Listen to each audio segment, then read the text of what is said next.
Class 11th history अध्याय 5 बदलती हुई सांस्कृतिक परंपराएं। 4वीं शताब्दी से 17वीं शताब्दी के अंत तक यूरोप के अनेक देशों में नगरों की संख्या बढ़ रही थी। एक विशेष प्रकार की नगरीय संस्कृति विकसित हो रही थी। नगर के लोग अब यह सोचने लगे थे कि वे गांवों के लोगों से अधिक सभ्य। नगर खासकर फ्लोरेंस, वेनिस और रोम कला और विद्या के केंद्र बन गए थे। नगरों को राजाओं और चर्च से थोड़ी बहुत स्वायत्तता ऑटोनॉमी मिली थी। नगर कला ज्ञान के केंद्र बन गए थे। अमीर और अभिजात वर्ग के लोग कलाकारों और लेखकों के आश्रयदाता थे।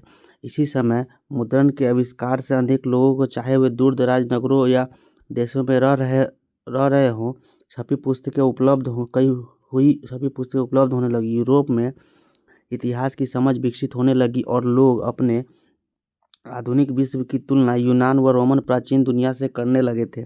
अब यह माना जाने लगा था कि प्रत्येक व्यक्ति अपनी इच्छा अनुसार धर्म चुन सकता है। चर्च के पृथ्वी के केंद्र संबंधी विश्वासों को वैज्ञानिकों को गलत सिद्ध कर दिया, चूंकि वे अब सौरमंडल को समझने लगे थे। नवीन भौगोलिक ज्ञान से इस विचार को उलट दिया कि भूमध्य सागर विश्व का केंद्र है। इस विचार के पीछे मान्यता रही थी कि यूरोप विश्व का केंद्र है। 14वीं शताब्दी से यूरोप इतिहास की जानकारी के लिए बहुत अधिक सामग्री दस्तावेजों, मुद्रित पुस्तकों, चित्रों, मूर्ति, भावनाओं और वस्तु से प्राप्त होती है, जो यूरोप और अमेरिका के अभिलेखागारों, चित्रकलाओं और संग्रहों के सुरक्षित रखी है। 19वीं सदी के इतिहासकारों ने रेनेसां का शाब्दिक अर्थ होता है पुनर्जन्म, हिंदी में शब्द का प्रयोग किया, जो उस काल के सांस्कृतिक परिवर्तनों को बताता है। स्विट्जरलैंड के ब्रेस्ले विश्वविद्यालय के इतिहासकार जैकब बर्कहार्ट ने इस पर बहुत अधिक बल दिया। वे जर्मन इतिहासकार लियोपोल्ड वॉन रॉके के विद्यार्थी थे। रॉके ने उन्हें यह बताया कि इतिहासकार का पहला उद्देश्य है कि वह राज्यों और राजनीति के बारे में लिखे, जिसके लिए वे सरकारी विभागों के कागजात फाइलों का इस्तेमाल करें। पर बर्कहार्ट अपने गुरु के सीमित लक्ष्यों से असंतुष्ट थे। उनके अनुसार इतिहास लेखन में राजनीति ही सब कुछ नहीं है। इतिहास का सरोकार उतना ही संस्कृति से है जितना राजनीति से। 1860 ईस्वी में बर्कहार्ट ने the civilisation of the Renaissance in Italy नाम की पुस्तक की रचना की। इसमें उन्होंने अपने पाठकों का ध्यान साहित्य, वास्तुकला और चित्रकला की ओर आकर्षित किया और यह बताया कि 14वीं शताब्दी से 17वीं शताब्दी तक इटली के नगरों में किस प्रकार एक मानवतावादी संस्कृति पनप रही थी। उन्होंने यह लिखा कि यह संस्कृति इस नए विश्वास पर आधारित थी कि व्यक्ति अपने बारे में खुद निर्णय लेने और अपनी दक्षता को आगे बढ़ाने में समर्थ है। ऐसे व्यक्ति आधुनिक था, जबकि मध्यकालीन मानव पर चर्चा का नियंत्रण था। इटली के नगरों का पुनरुत्थान। पश्चिमी रोम साम्राज्य के पतन के बाद इटली के राजनीतिक और सांस्कृतिक केंद्रों का विनाश हो गया। इस समय कोई भी एकीकृत सरकार नहीं थी और रोम का जो पोप अपने राज्य के बेशक सार्वभौम था, समस्त यूरोपीय राजनीति में इतना मजबूत नहीं था। एक अरसे से पश्चिमी यूरोप के क्षेत्र सामंती संबंधों के कारण नया रूप ले रहे थे और लातीनी चर्च के नेतृत्व में उसका एकीकरण हो रहा था। इसी समय पूर्वी यूरोप बाइजेंटाइन साम्राज्य के शासन में बदल रहा था। उधर कुछ और पश्चिम में इस्लाम एक साझा सभ्यता का निर्माण कर रहा था। इटली एक कमजोर देश था और अनेक टुकड़ों में बटा हुआ था, परंतु इन्हीं परिवर्तनों ने इतालवी संस्कृति के पुनरुत्थान में सहायता प्रदान की। बाइजेंटाइन साम्राज्य और इस्लामी देशों के बीच व्यापार के बढ़ने से इटली के तटवर्ती बंदरगाह पुनर्जीवित हो गए। 12वीं शताब्दी से जब मंगोलों ने चीन के साथ रेशम मार्ग से व्यापार आरंभ किए, तो इसके कारण पश्चिमी यूरोप देशों के व्यापार को बढ़ावा मिला। इसमें इटली के नगरों ने मुख्य भूमिका निभाई। अब वे अपने एक शक्तिशाली साम्राज्य के अंग, इटली का राज्य यहाँ पे दर्शाया गया है, Geneva, Padua, Venice, Matua, Bologna, Florence. Italy का राज्य यहाँ पे रोम है। एड्रियाटिक सागर है, कोर्सिको, सार्डिनिया, टिर्नियन सागर है, सिसिली भूमध्य सागर का है।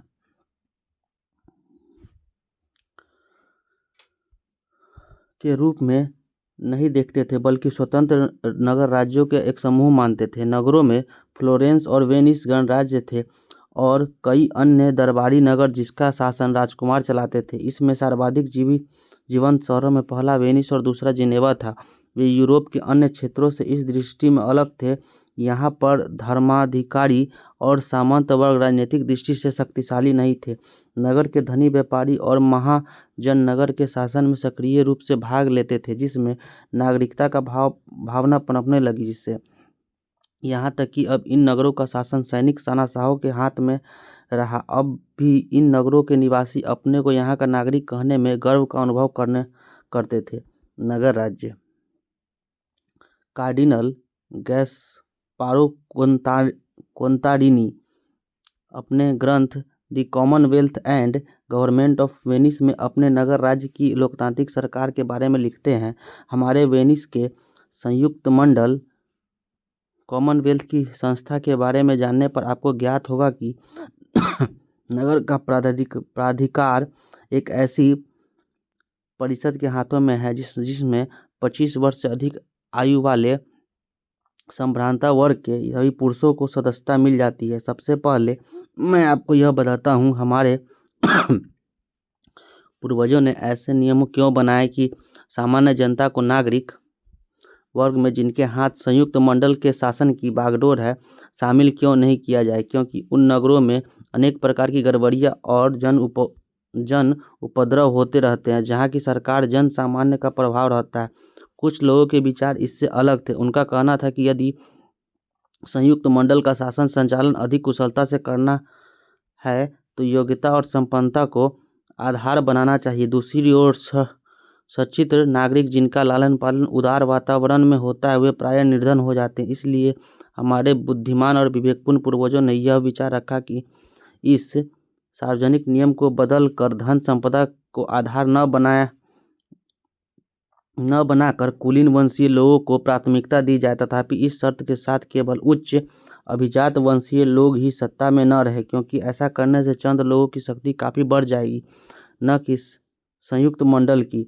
गरीब लोगों को छोड़कर सभी नागरिकों का प्रतिनिधित्व सत्ता में होना चाहिए, चाहे वे अभिजात वंशीय हो या वे लोग जो अपने विशिष्ट गुणों के कारण उद्यत हो। इन सभी को सरकार चलाने का अधिकार मिलना चाहिए। जी बेलिनी का the recovery of the relic of the holy cross, पवित्र क्रॉस के स्मृति शेष पुनर्प्राप्ति चित्र 1370 की एक घटना को याद में 1500 में बना, परंतु इसे चित्रण 15वीं शताब्दी में वेनिस का है।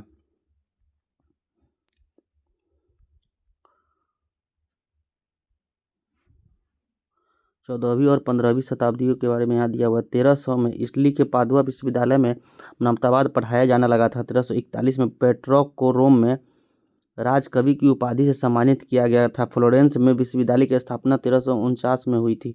1390 में जेफरी चौसर की कैंटरबरी टेल्स का प्रकाशन हुआ था। ब्रूनेलेसी ने फ्लोरेंस में ड्यूमा की प्रारूपिक तैयार किया था 1436 में। कस्टोतुनिया के बेंजाटाइक शासन को ऑटोमन तुर्कों ने पराजित किया था 1453 में। गुटेनबर्ग ने विभाज्य टाइप से बाइबल का प्रकाशन किया था 1454 में।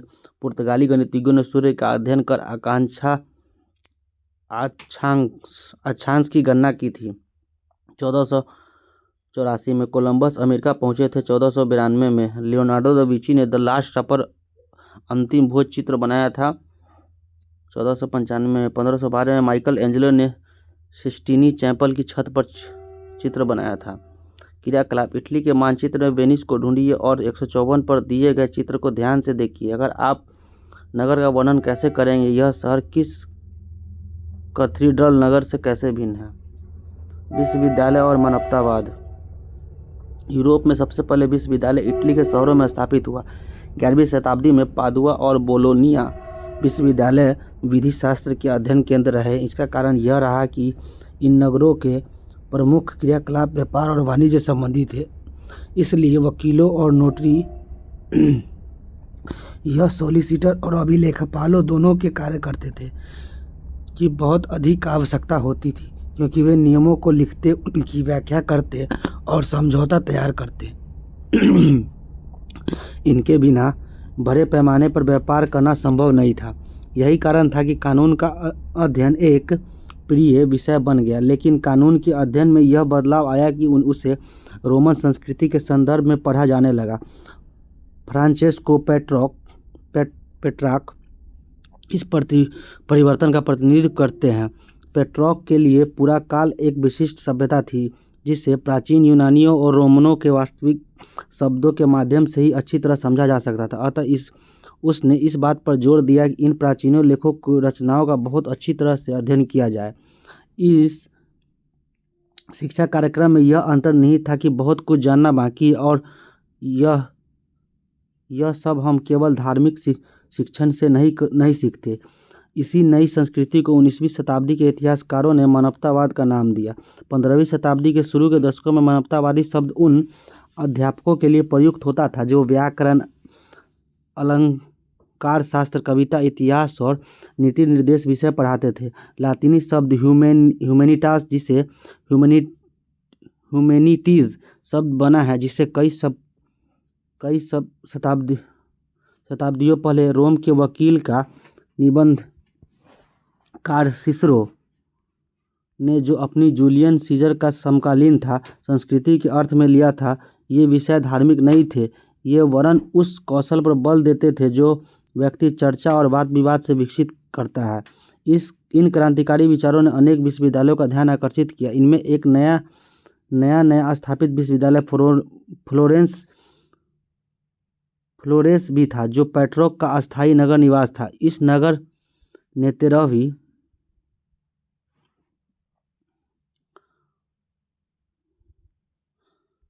13वीं शताब्दी के अंत तक व्यापार या शिक्षा के क्षेत्र में कोई विशेष तरक्की नहीं की थी, पर 15वीं शताब्दी में सब कुछ पूरी तरह बदल गया। किसी भी नगर की पहचान उसके महान नागरिकों के साथ साथ उसकी संपन्नता से बनी है। फ्लोरेंस की प्रसिद्धि में दो लोगों का बड़ा हाथ था। इनमें से एक व्यक्ति थे दांते अलिघियारी, जो किसी धार्मिक संप्रदाय विशेष से संबंधित नहीं थे, पर उन्होंने अपनी कलम धार्मिक विचारों पर चलाई थी।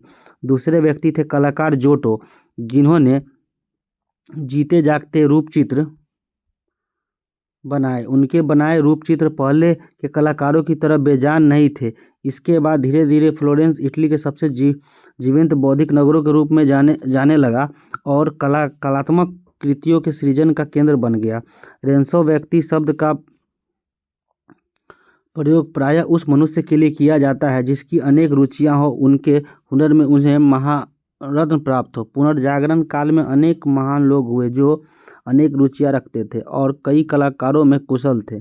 उदाहरण के लिए, एक ही व्यक्ति विद्वान, कूटनीतिज्ञ, धर्म शास्त्रज्ञ और कलाकार हो सकता था। जोटो द्वारा रचित चित्र असीसी इटली का ये चित्र यहाँ पे दिया हुआ है और फ्लोरेंस 1470 में बनाया गया एक रेखा चित्र यहाँ पे दिया गया हुआ है। फ्लोरेंस के मानवतावादी जोवान्नी पिको देल्ला मिराडोला ने on the dignity of man 1486 नामक पुस्तक में वाद विवाद के महत्व पर लिखा। प्लेटो और अरस्तू के अनुसार सत्य की खोज करने और इसके प्राप्त करने के लिए वे हमेशा जुटे रहते थे और उनका कहना था कि जहाँ तक हो सके विचार गोष्ठियों में जाना चाहिए, वाद विवाद करना चाहिए। यह उसी तरह से है जैसे शरीर को मजबूत बनाने के लिए कसरत जरूरी है। दिमाग की ताकत को बढ़ाने के लिए शब्दों के दंगल में उतरना जरूरी है। इससे दिमागी कसरत बढ़ने के साथ साथ और भी अधिक ओजस्वी होती है। इतिहास का मानवतावादी दृष्टिकोण। मानवतावादी समझते थे कि वह अंधकार की कई शताब्दियों बाद सभ्यता के सही रूप को पुनः स्थापित कर रहे हैं। इसके पीछे यह मान्यता थी कि रोम साम्राज्य के टूटने के बाद अंधकार युग शुरू हुआ। मानवतावादियों की भांति बाद के विद्वानों से बनी कोई प्रश्न उठाए यह मान लिया कि यूरोप में 14वीं शताब्दी के बाद नए युग का जन्म हुआ। मध्यकाल जैसी संज्ञाओं का प्रयोग रोम साम्राज्य के पतन के बाद 1000 वर्ष की समय अवधि के लिए किया गया। उनके यह तर्क थे, मध्य युग में चर्च ने लोगों की सोच को इस तरह जकड़ रखा था कि यूनान और रोमवासियों का समस्त ज्ञान उनके दिमाग से निकल चुका था। मानवतावादियों ने आधुनिक शब्द का प्रयोग 15वीं शताब्दी से शुरू होने वाले काल के लिए किया। मानवतावादियों के बाद विद्वानों द्वारा प्रयुक्त कालक्रम कुछ इस प्रकार है: 5 से 14 से मध्य युग, अंधकार युग 5 से 9वीं शताब्दी तक, 9 से 11वीं शताब्दी तक आरंभिक मध्य युग, 11 से 14वीं शताब्दी तक उत्तर मध्य युग, 15वीं शताब्दी से आधुनिक युग स्टार्ट हो गया। हाल में अनेक इतिहासकारों ने इस काल का विभाजन पर सवाल उठाया है। इस काल में यूरोप के बारे में जैसे जैसे खोज और शोध बढ़ते गए, वैसे वैसे विद्वानों की शताब्दियों की सांस्कृतिक समृद्धि अथवा असमृद्धि को आधार मानकर तीक्ष्ण विभाजन करने में अपनी दुविधा जताई। किसी भी काल को अंधकार युग की संज्ञा देना उन्हें अनुचित लगा। विज्ञान और दर्शन अरबियों का योगदान। पूरे मध्यकाल में ईसाई गिरजाघरों और मठों के विद्वान यूनानी और रोमन विद्वानों की कृतियों से परिचित थे, पर इन लोगों ने इन रचनाओं का प्रचार प्रसार नहीं किया। 14वीं शताब्दी में अनेक विद्वानों ने प्लेटो और अरस्तू के ग्रंथों से अनुवाद को पढ़ना शुरू किया। इसके लिए वे अपने विद्वानों के ऋणी नहीं, बल्कि वे अरब के अनुवादकों के ऋणी थे, जिन्होंने अतीत की पांडुलिपियों का संरक्षण और अनुवाद सावधानीपूर्वक किया। अरबी भाषा में प्लेटो, अफलातून और एरिस्टोटल अरस्तु नाम से जाने जाते थे, जबकि एक और यूरोप के विद्वान यूनानी ग्रंथों के अरबी विद्वानों का अध्ययन कर रहे थे। दूसरी ओर यूनानी विद्वान अरबी और फारसी विद्वानों की कृतियों को अन्य यूरोपीय लोगों के बीच प्रसार के लिए अनुवाद कर रहे थे। ये ग्रंथ प्राकृतिक विज्ञान, गणित, खगोल विज्ञान, एस्ट्रोनॉमी, औषधि विज्ञान और रासायनिक विज्ञान से संबंधित थे। टॉलमी के अम्लजेस्ट खगोल शास्त्र पर रचित ग्रंथ, जो 140 ईस्वी के पूर्व यूनानी भाषा में लिखा गया था और बाद में इसका अरबी में अनुवाद हुआ था, में अरबी भाषा के विशेष उपपद अल का उल्लेख है, जो कि यूनानी और अरबी भाषा के बीच रह रहे संबंध को दर्शाता है। मुसलमानों लेखकों, जिन्हें इतालवी दुनिया में ज्ञानी माना जाता था, में अरबी के हकीम और मध्य एशिया में बुखारा के दार्शनिक इब्न सीना, लातिनी ने एविसीना और आयुर्विज्ञान विश्वकोश के लेखक अल राजी रेजेस सम्मिलित थे। स्पेन में अरबी दार्शनिक इब्न रुशद, लातिनी में ओविरोज ने दार्शनिक ज्ञान, फैलसूफ और धार्मिक विश्वासों के बीच रहे तनावों को सुलझाने की चेष्टा की। उनकी पद्धति को ईसाई चिंतकों द्वारा अपनाया गया। मानवतावादी अपनी बात लोगों तक तरह तरह से पहुंचाने लगे। यद्यपि विश्वविद्यालयों में पाठ्यचर्चा पर कानून, आयुर्विज्ञान और धर्मशास्त्र का दबदबा रहा, फिर भी मानवतावादी विषय धीरे धीरे स्कूलों में पढ़ाया जाने लगा। यह सिर्फ इटली में ही नहीं, बल्कि यूरोप के अन्य देशों में भी हुआ। इन व्यक्तियों के नामों को यूरोपीय वर्तनी के बाद पीढ़ियों को यह सोचने पर मजबूर कर दिया कि वे यूरोपीय थे। इस काल का विद्यालय लड़कों के लिए ही थे। कलाकार और यथार्थवाद। उस काल के लोगों के विचार को आकार देने का साधन मानवतावादियों के लिए केवल औपचारिक शिक्षा ही नहीं थी। कला, वास्तुकला और ग्रंथों ने मानवतावादी विचारों को फैलाने में प्रभावी भूमिका निभाई। ड्यूरल का तुलिका चित्र 1508 में प्रार्थना रथहस्त को दर्शाया गया है। कला प्रकृति में रची बसी होती है, जो इसके सार को पकड़ सकती है वहीं इसे प्राप्त कर सकता है। इसके अतिरिक्त आप अपनी कला को गणित द्वारा दिखा सकते हैं। जिंदगी की अपनी आकृति, आपको कृति जितनी जुड़ी होगी उतनी ही सुंदर होगा आपका चित्र। कोई भी आदमी केवल अपनी कल्पना मात्र से एक सुंदर आकृति नहीं बना सकता, जब तक उसने अपने मन को जीवन के प्रति छवि से भर न लिया हो। अल्बर्ट ड्यूरर द्वारा बनाया गया यह रेखा चित्र प्रार्थना रथ हस्त को 16वीं शताब्दी की इतालवी संस्कृति का आभास कराता है। यह यहाँ के लोगों का गहन रूप से धार्मिक थे, परंतु उन्हें मनुष्य की योग्यता पर भरोसा था कि वह निकट पूर्णता को प्राप्त कर सकता है और दुनिया तथा ब्रह्मांड के रहस्यों को सुलझा सकता है। दी पाइटा चित्र में माइकेल एंजिलो ने मैरी को ईसा के शरीर का धारण करते हुए दिखाया। ईसा के शरीर को धारण करते हुए, यहाँ पे यही चित्र जो दर्शाया हुआ है। पहले के कलाकारों द्वारा बनाए गए चित्रों के अध्ययन में से नए कलाकारों को प्रेरणा मिली। रोमन संस्कृति के भौतिक अवशेषों की उतनी ही उत्सुकता के साथ खोज की गई जितनी कि अतीत के प्राचीन ग्रंथों की। रोम साम्राज्य के पतन के 1000 साल बाद ही प्राचीन रोम और उसके उजाड़ नगरों के खंडरों में कलात्मक वस्तुएं मिली। उनके शताब्दियों पहले बनी आदमी और औरत की संतुलित मूर्तियों के प्रति आदर उनके परंपरा को कायम रखने के लिए इतालवी वास्तुविदों को प्रोत्साहित किया। 1416 में दोनातल्लो ने सजीव मूर्तियां बनाकर नई परंपरा कायम की।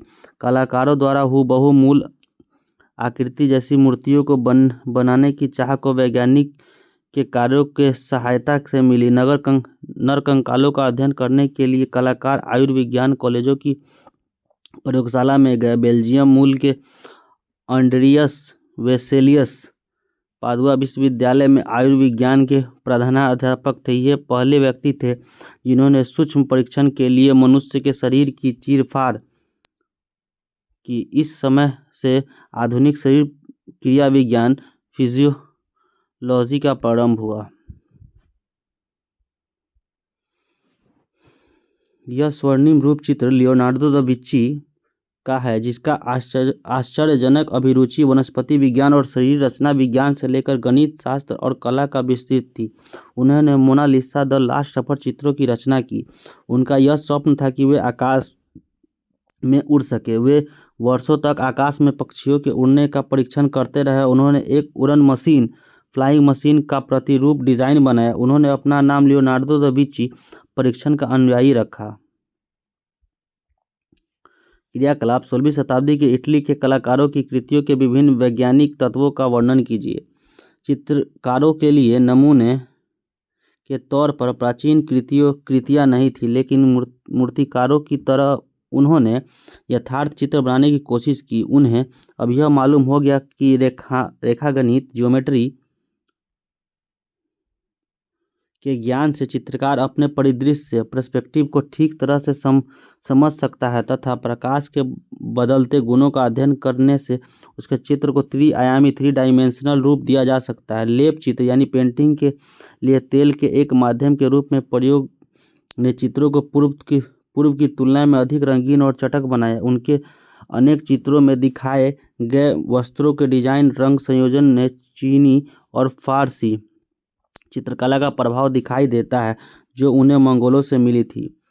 विषय 5 को देखिए। इस तरह शरीर विज्ञान रेखा गणित भौतिक और सौंदर्य की उत्कृष्टता भावना में ने इतालवी कला को नया रूप दिया जिसके बाद यथार्थवाद रियलिज्म कहा गया। यथार्थवाद की यह परंपरा 19वीं शताब्दी तक चलती रही। 16वीं शताब्दी की इटली की वास्तुकला ने रोम साम्राज्यकालीन अनेक भवनों की विशिष्टताओं की नकल की। वास्तुकला 15वीं शताब्दी में रोम नगर भव्य रूप से पुनर्जीवित हो उठा। 1417 में पोप राजनीतिक दृष्टि से शक्तिशाली बन गए क्योंकि 1778 में 2 प्रतिस्पर्धी पोप के निर्वाचन से जन्मी दुर्बलता का अंत हो गया। उन्होंने रोम के इतिहास से अध्ययन को सक्रिय रूप से प्रोत्साहित किया। पुरातत्वविदों का नया हुनर था द्वारा रोम के अवशेषों का सावधानी से उत्खनन किया गया। इसने वास्तुकला की एक नई शैली को प्रोत्साहित किया जो वास्तव में रोम साम्राज्य के कालीन शैली का पुनरुद्धार थी जिसे अब शास्त्रीय शैली कहा गया। पोप धनी व्यापारियों और अभिजात वर्ग के लोग ने उन वास्तुविदों आर्किटेक्ट को अपने भवनों को बनाने के लिए नियुक्त किया जो शास्त्रीय वास्तुकला से परिचित थे। चित्रकारों और शिल्पकारों ने भवनों को लेप चित्रों मूर्तियों और उभरे चित्रों से सुसज्जित किया। इस काल में कुछ ऐसे लोग हुए जो कुशल चित्रकार मूर्तिकार और वास्तुकार सभी कुछ थे। इसका सबसे श्रेष्ठ उदाहरण माइकल एंजेलो बुओनारोती है जिन्होंने पोप के सिस्टीन चैपल की भीतरी छत में लेपचित्र दी पाइटा नाम की प्रतिमा और सेंट पीटर गिरजे के गुंबद का डिजाइन बनाया और इनकी वजह से माइकल एंजेलो अमर हो गए। ये सारी कलाकृतियां रोम में ही हैं। वास्तुकार फिलिप्पो ब्रूनेलेसी जिन्होंने फ्लोरेंस के भव्य गुंबद का प्रतिरूप प्रस्तुत किया था अपने पेशे अपना पेशा एक मूर्तिकार के रूप में शुरू किया। इस काल में एक और अनोखा बदलाव आया। अब कलाकार की पहचान उनके नाम से होने लगी, न कि पहले की तरह उनके संघ या श्रेणी यानी गिल्ड के नाम से। प्रथम मुद्रित पुस्तकें। द ड्यूम ऑफ फ्लोरेंस के कैथीड्रल का गुंबद, इसका डिज़ाइन ब्रूनेलेसी ने बनाया। लियोन बस्तिया अल्बर्टी ने कला सिद्धांत और वास्तुकला पर लिखा। उन्होंने लिखा है, मैं उसे वास्तुविद मानता हूँ जो नए नए तरीकों का आविष्कार कर इस तरह अपने निर्माण को पूरा करे कि उनमें भारी वजन को ठीक बैठाया जा गया हो और पूर्णतः कृति के संयोजन और द्रव्यमान में ऐसा तालमेल हो कि उससे सर्वाधिक सौंदर्य उभर कर आए, ताकि मानव मात्र के लिए इसका श्रेष्ठ उपयोग हो सके।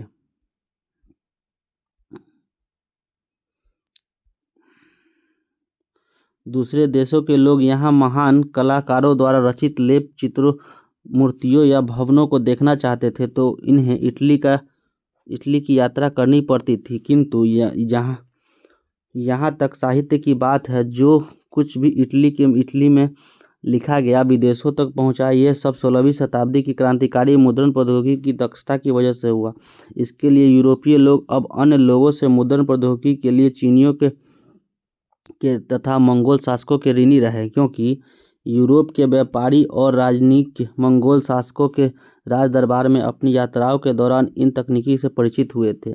ऐसा ही अन्य 3 प्रमुख तकनीकी नवीकरणों आग्नेयास्त्र, कंपास और फलक के विषय में भी हुआ।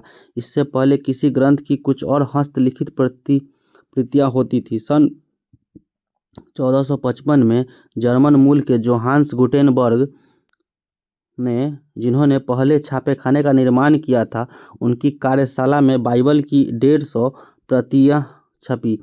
इससे पहले इतने ही समय में एक धर्म भिक्षु मोंक बाइबल की केवल एक ही प्रति लिख पाता था। 15वीं शताब्दी तक अनेक क्लासिकी ग्रंथों, जिनमें अधिकतर लातीनी ग्रंथ थे, उनका मुद्रण इटली में हुआ था।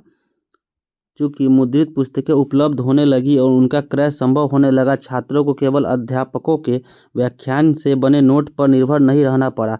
अब विचार, मत और जानकारी पहले की अपेक्षा तेजी से प्रसारित हुई। नए विचारों को बढ़ावा देने वाली एक मुद्रित पुस्तक कई सौ पाठकों के पास बहुत जल्द पहुंच सकती थी। अब पाठक एवं एकांत में बैठकर पुस्तकों को पढ़ सकता था, क्योंकि वह उन्हें बाजार से खरीद सकता था। इससे लोगों में पढ़ने की आदत का विकास हुआ। 15वीं शताब्दी के अंत से इटली की मानवतावादी संस्कृति का आल्प्स पर्वत के पार बहुत तेजी से फैलने का मुख्य कारण वहाँ का छपी पुस्तकों का वितरण था। इससे स्पष्ट है कि पहले के बौद्धिक आंदोलन खास क्षेत्र तक ही सीमित क्यों रहते थे।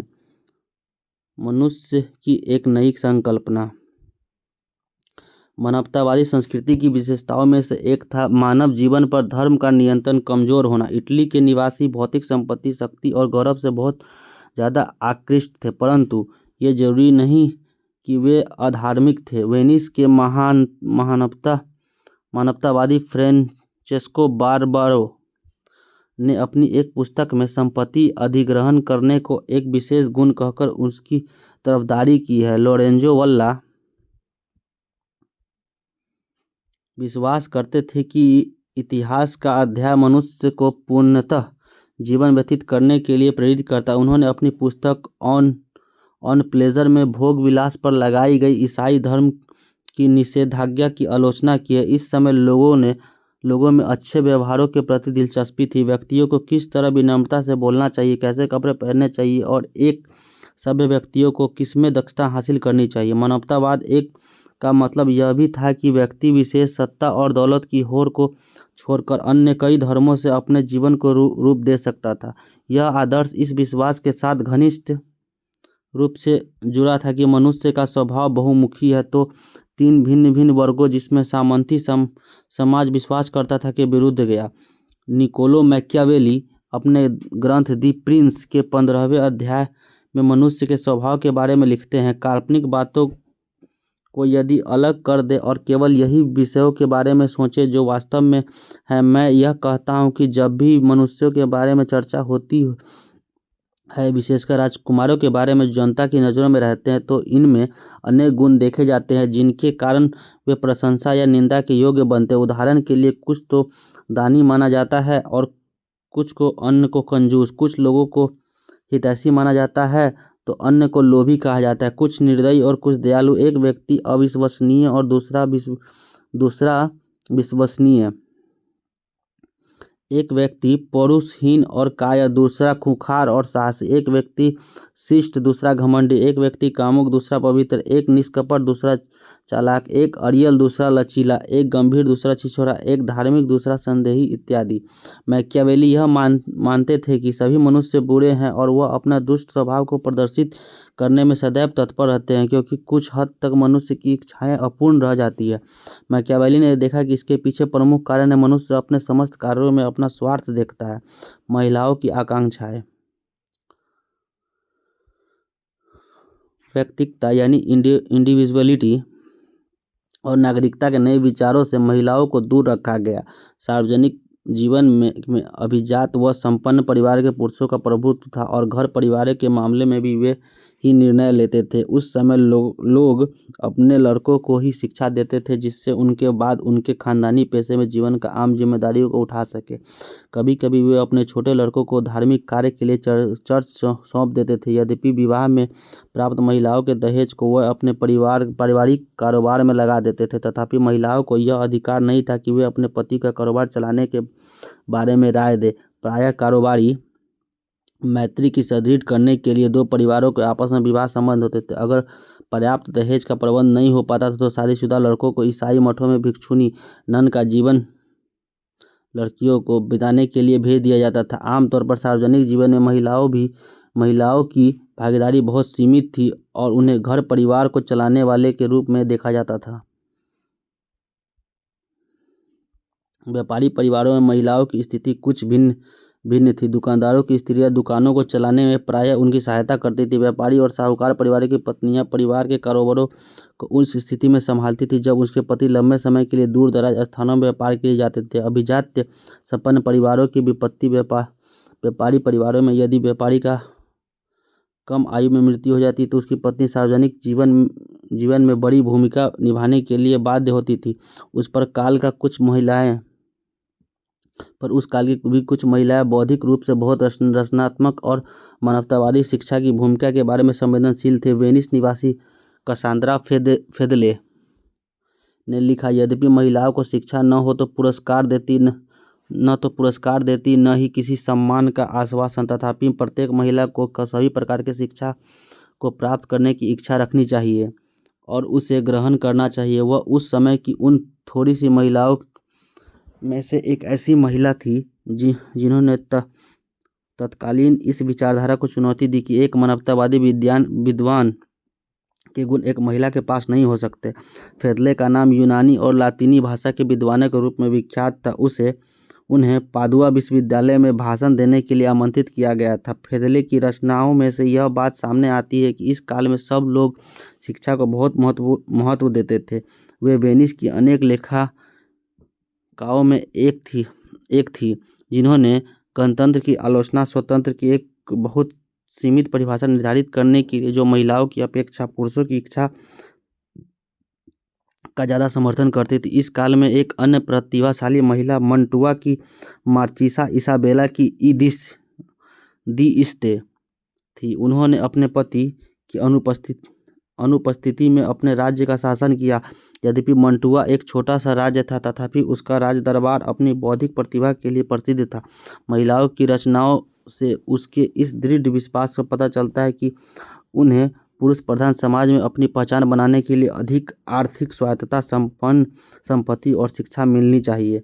लेखक कूटनीतिज्ञ बाल्थासार कास्टिलियोनी ने अपनी पुस्तक दी कोर्टियर में लिखा है, मेरे विचार से अपने तौर तरीके, व्यवहार, बातचीत के तरीके, भाव भंगिम और छवि में एक महिला पुरुष के सदृश नहीं होनी चाहिए। जैसे कि यह कहना बिल्कुल उपयुक्त होगा कि पुरुषों को हट्टा कट्टा और पौरुष पसंद होना चाहिए, इसी तरह एक स्त्री के लिए यह अच्छा है कि उसे कोमलता और सहृदय एक प्रिय योचित मधुरता का आभास उसके हर हाव भाव में हो और यह उसके चाल चलन, रहन सहन और हर ऐसे कार्य में हो वह करती हो, ताकि ये सारे गुण उसे हर हाल में एक स्त्री के रूप में ही दिखाए, न केवल किसी पुरुष के सदृश। यदि उन महानुभावों द्वारा दरबारियों को सिखाए गए नियमों में इस नीति वचनों को जोड़ दिया जाए तो महिलाएं इनमें से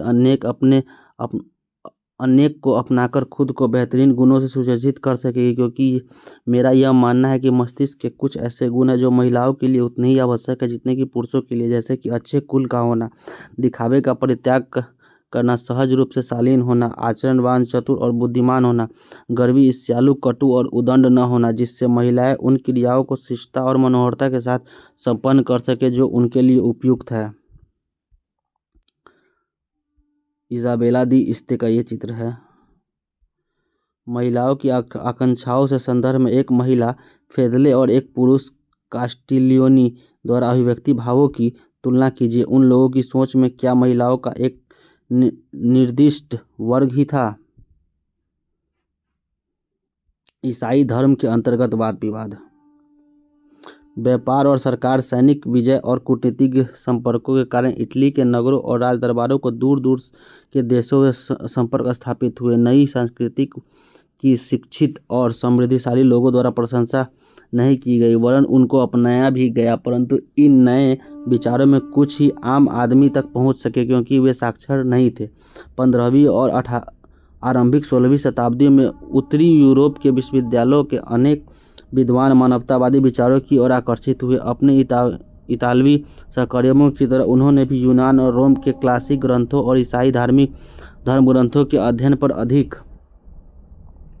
ध्यान दिया। पर इटली के विपरीत, जहां पेशेवर विद्वान मानवतावादी आंदोलन पर हावी रहे, उत्तरी यूरोप में मानवतावाद ने ईसाई चर्च के अनेक सदस्यों को आकर्षित किया। उन्होंने ईसाई को अपने पुराने धर्म ग्रंथ में बताए गए तरीकों को धर्म का पालन करने का आह्वान किया। साथ ही उन्होंने अनावश्यक कर्मकांडों को त्यागने की बात की और उनकी यह कहकर निंदा की कि उन्हें एक सरल धर्म के बाद में जोड़ा गया मानव के बारे में उनका दृष्टिकोण बिल्कुल नया था, क्योंकि वे उसे एक मुक्त विवेकपूर्ण कर्ता समझते थे। बाद के दार्शनिक बार बार इस बात को दोहराते रहे कि वे एक दूरवर्ती ईश्वर में विश्वास रखते थे और मानते थे कि उसने मनुष्य बनाया है, लेकिन उसे अपना जीवन मुक्त रूप से चलाने की पूरी आज़ादी भी थी। वे यह भी मानते थे कि मनुष्य को अपनी खुशी इसी विश्व में वर्तमान में ढूंढनी चाहिए। ईसाई मानवतावादी जैसे कि इंग्लैंड में टॉमस मोर और हॉलैंड में इरास्मस का यह मानना था कि चर्च एक लालची और साधारण लोगों के बात बात पर लूट खसोट करने वाली संस्था बन गई है। पादरियों का लोगों को धन ठगने का सबसे सरल तरीका पाप स्वीकारोक्ति नामक दस्तावेज था, जो इंग्लैंड को उसके सारे किए गए पापों को छुटकारा दिला सकता है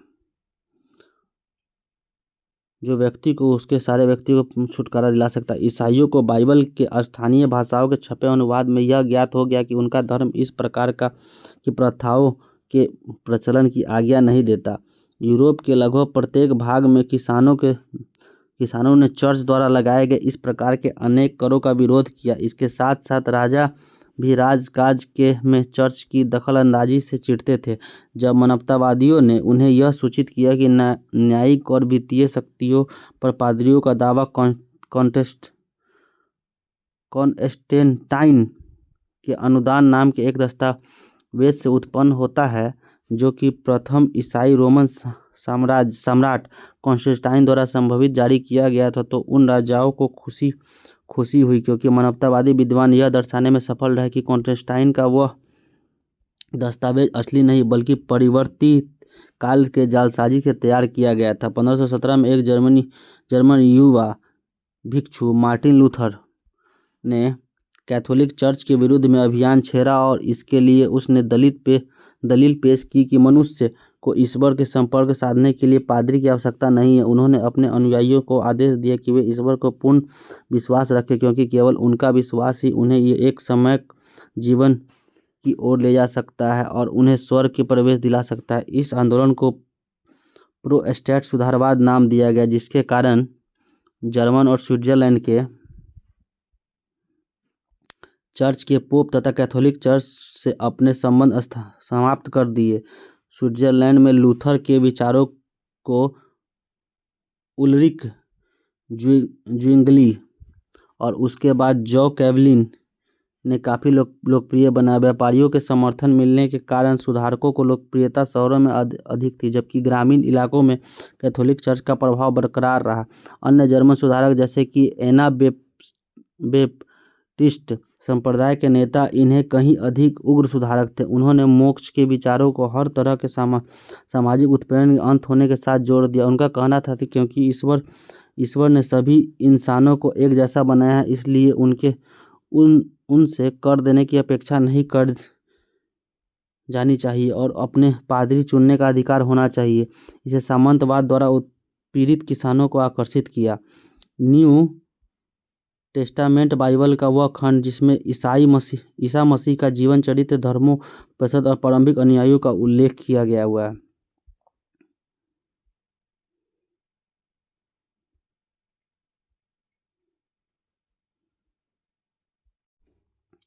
1506 में अंग्रेजी भाषा में बाइबल का अनुवाद करने वाली लूथरवादी अंग्रेज विलियम टिंडेल ने प्रोटेस्टेंटवाद का इस तरह समर्थन किया। इस बात से हम लोग सहमत होंगे कि वे आपको धर्म ग्रंथ के ज्ञान से दूर रखने के लिए यह चाहते हैं कि वे धर्म ग्रंथ के अनुवाद आपकी मातृभाषा में उपलब्ध न हो सके, जिससे दुनिया अंधकार में ही रहे। वे पुरोहित वर्ग लोगों का अंतःकरण में बने रहे, जिससे उनके द्वारा बनाए गए व्यर्थ के अंधविश्वास और झूठे धर्म सिद्धांत चलते रहे, जिसके रहते उनकी ऊंची आकांक्षाएं और अतृप्त लोलुपता पूरी हो सके। इस तरह के राजा सम्राट और यहाँ तक कि अपने को ईश्वर से भी ऊंचा बना सके। जिस बात से मुझे मुख्य रूप से टेस्टामेंट का अनुवाद करने की प्रेरणा दी है, मुझे अपने अनुभवों से ज्ञात हुआ है कि सामान्य लोगों को किसी भी सच्चाई की तब तक जानकारी नहीं हो सकती जब तक उनके पास अपने धर्म ग्रंथ के मातृभाषा में अनुवाद उपलब्ध न हो।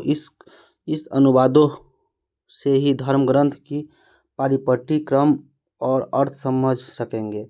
लूथर के आमूल परिवर्तनवाद का समर्थन नहीं किया। उन्होंने आह्वान किया कि जर्मन शासक समकालीन किसान विद्रोह का दमन करें। ऐसा इन शासकों ने 1525 में किया, पर इसके बावजूद आमूल परिवर्तनवाद बना रहा। आमूल परिवर्तनवादी फ्रांस में प्रोटेस्टेंटों के विरोध से मिल गए, जिन्होंने कैथोलिक शासकों के अत्याचारों के कारण यह दावा करना शुरू कर दिया था कि जनता को अत्याचारी शासक को अपदस्थ करने का अधिकार है और वे उनके स्थान पर अपने पसंद के व्यक्ति को शासक बना सके। अंततः यूरोप के अनेक क्षेत्रों की तरह फ्रांस में भी कैथोलिक चर्च ने प्रोटेस्टेंट लोगों को अपनी पसंद के अनुसार उपासना करने की छूट दी। इंग्लैंड के शासकों ने पोप से अनेक संबंध तोड़ दिए। इसके उपरांत राजा रानी इंग्लैंड के चर्च के प्रमुख बने। कैथोलिक चर्च स्वयं भी इन विचारधाराओं से प्रभावित और छूता नहीं रह सका और उसने अनेक आंतरिक सुधार करने प्रारंभ कर दिए। स्पेन और इटली में पादरियों ने सादा जीवन और क्रियाकलाप वे कौन से मुद्दे थे जिनको लेकर प्रोटेस्टेंट धर्म के अनुयायी कैथोलिक चर्च की आलोचना करते थे। निर्धनों की सेवा पर जोर दिया। स्पेन में प्रोटेस्टेंट लोगों से संघर्ष करने के लिए इग्नियस लोयोला ने 1540 में सोसाइटी ऑफ जीसस नाम के संस्था की स्थापना की। उसके अनुयायी जेसुइस्ट कहलाते थे। उसका ध्येय निर्धनों की सेवा करना और दूसरी संस्कृतियों के बारे में अपने ज्ञान को ज़्यादा व्यापक बनाना था। 16वीं और 17वीं शताब्दी। 1516 में टॉमस मोर की यूटोपिया का प्रकाशन हुआ था। मार्टिन लूथर द्वारा 95 थीसिस की रचना हुई थी। 1517 में लूथर द्वारा बाइबल का जर्मन में अनुवाद हुआ था। 1522 में जर्मन में किसान विद्रोह हुआ था। 1525 में 1500 में एंड्री यान्स वेसेलियस द्वारा ऑन एंटोनोमी ग्रंथ की रचना हुई थी। 1559 में इंग्लैंड में आंग्ल चर्च की स्थापना, जिसके प्रमुख राजा रानी थे। गेरहाल्ड मर्केटर ने पृथ्वी का पहला बेलनाकार मानचित्र बनाया था। 1569 में पॉप ग्रेगरी 13 के द्वारा ग्रेगोरियन कैलेंडर का प्रचलन 1582 में होता। 1628 में विलियम हार्वे ने हृदय को रुधिर परिसर में यानी ब्लड सर्कुलेशन से जोड़ा था। 1673 में पेरिस में अकादमी ऑफ साइंसेस की स्थापना हुई थी। 1687 में आइजैक न्यूटन ने प्रिंसिपिया मैथमेटिका का प्रकाशन किया था। कोपरनिकसीय क्रांति। खगोलीय का अर्थ है दैवी या स्वर्गीय है, जबकि पार्थिव में दुनियावादी गुण का अंतर्निहित है। कोपरनिकस का आत्मचित्र। कोपरनिकसीय क्रांति। ईसाइयों की यह धारणा थी कि मनुष्य पापी है। इस पर वैज्ञानिकों ने पूर्णतः अलग दृष्टिकोण से आपत्ति की। यूरोपीय विज्ञान के क्षेत्र में एक युगांतरकारी परिवर्तन मार्टिन लूथर के समकालीन कोपरनिकस के काम से आया। ईसाइयों का यह विश्वास था कि पृथ्वी पापों से भरी है और पापों का अधिकता के कारण वह स्थिर है। पृथ्वी ब्रह्मांड के बीच में स्थिर है, जिसके चारों ओर खगोलीय ग्रह घूम रहे हैं। कोपरनिकस ने यह घोषणा की कि पृथ्वी समेत सारे ग्रह सूर्य के चारों ओर परिक्रमा करते हैं। कोपरनिकस एक निष्ठावान ईसाई थे।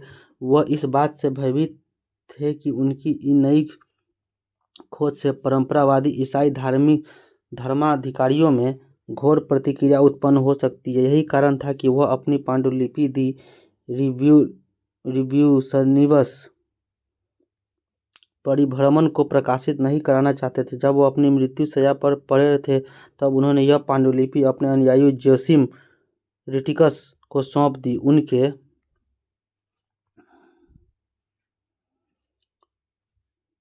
उनके इन विचारों को ग्रहण करने में लोगों को थोड़ा समय लगा। काफ़ी समय बाद, यानी आधी शताब्दी से अधिक समय बीतने पर, खगोल शास्त्री जोहान्सेन केपलर तथा गैलीली ने अपने लेखों द्वारा स्वर्ग और पृथ्वी के अंतर को समाप्त कर दिया। केपलर ने अपने ग्रंथ कॉस्मोग्राफिकल मिस्ट्री खगोलीय रहस्य में कोपरनिकस के सूर्य केंद्रित सौरमंडल सिद्धांत को लोकप्रिय बनाया, जिससे यह सिद्ध हुआ कि सारे ग्रह सूर्य के चारों ओर वृत्ताकार रूप से नहीं, बल्कि दीर्घ वृत्ताकार एलिप्स मार्ग पर परिक्रमा करते हैं। गैलीलियो ने अपने ग्रंथ दी मोशन में गतिशील विश्व के सिद्धांतों की पुष्टि की।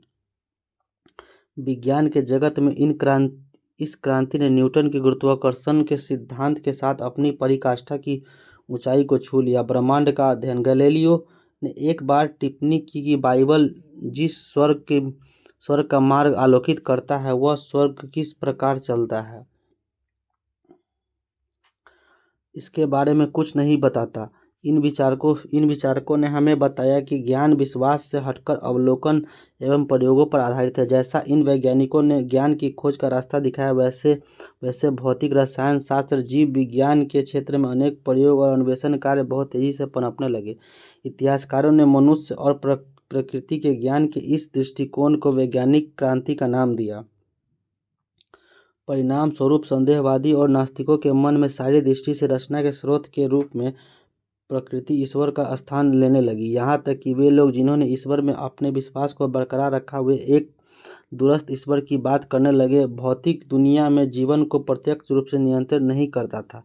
इस प्रकार विचारों को वैज्ञानिक संस्थाओं के माध्यम से लोकप्रिय बनाया गया, जिससे सार्वजनिक क्षेत्रों में एक नई वैज्ञानिक संस्कृति की स्थापना हुई। 1670 में बनी पेरिस अकादमी और 1662 में वास्तविक ज्ञान के प्रसार के लिए लंदन में गठित रॉयल सोसाइटी ने लोगों की जानकारी के लिए व्याख्यानों का आयोजन किया और सार्वजनिक प्रदर्शन के लिए प्रयोग करवाए। 14वीं सदी में क्या यूरोप में पुनर्जागरण हुआ था? जब हम पुनर्जागरण की अवधारणा पर पुनर्विचार करें, क्या हम यह कह सकते हैं कि इस काल में अतीत के साफ विच्छेद हुआ और यूनानी और रोमन परंपराओं से जुड़े विचारों का पुनर्जन्म हुआ है? क्या इससे पहले का काल 12वीं और 13वीं शताब्दी का अंधकार का समय था? इंग्लैंड के पीटर बर्क जैसे हाल ही के लेखकों में यह सुझाव है कि बर्कहार्ट कि ये विचार अतिशयोक्तिपूर्ण है। बरखाट इस काल और इससे पहले के कालों के फर्क में कुछ बढ़ा चढ़ाकर पेश कर रहे थे। ऐसा करने में उन्हें पुनर्जागरण शब्द का प्रयोग किया। इस शब्द में यह अंतर्निहित है कि यूनानी और रोमन सभ्यताओं को 14वीं शताब्दी में पुनर्जन्म हुआ और समकालीन विद्वानों और कलाकारों ने ईसाई विश्वदृष्टि की जगह को ईसाई विश्वदृष्टि का प्रचार प्रसार किया। दोनों ही तर्क अतिशयोक्तिपूर्ण थे। पिछली शताब्दियों के विद्वान यूनानी और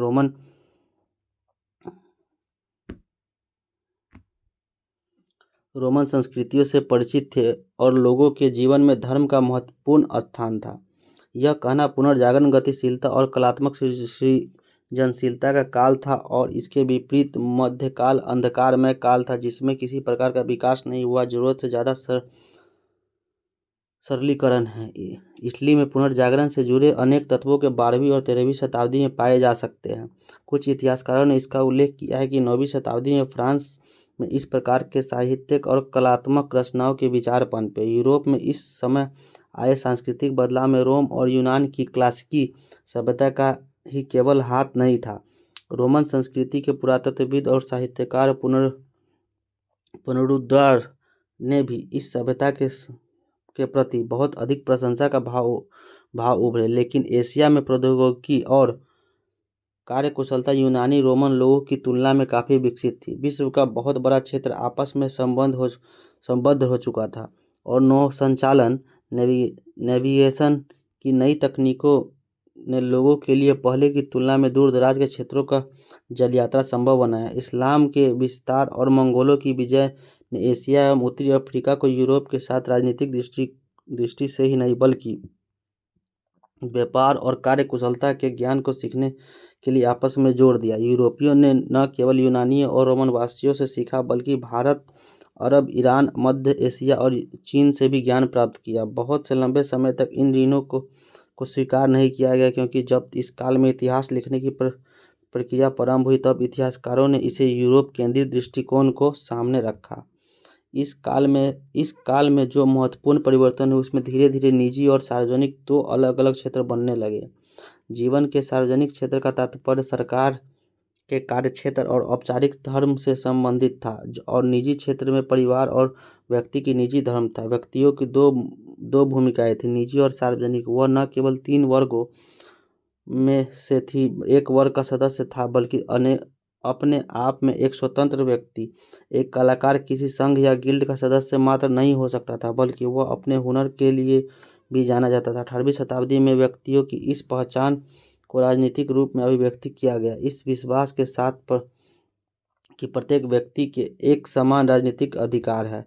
इस काल की एक अन्य महत्वपूर्ण विशेषता यह थी कि भाषा के आधार पर यूरोप के विभिन्न क्षेत्रों में अपनी पहचान बनानी शुरू की। पहले आंशिक रूप से रोमन साम्राज्य द्वारा और बाद में लातीनी भाषा और ईसाई धर्म द्वारा जुड़ा यूरोप अब अलग अलग राज्यों में बंटने लगा। इस राज्यों के आंतरिक जुड़ाव का कारण समान भाषा का होना था।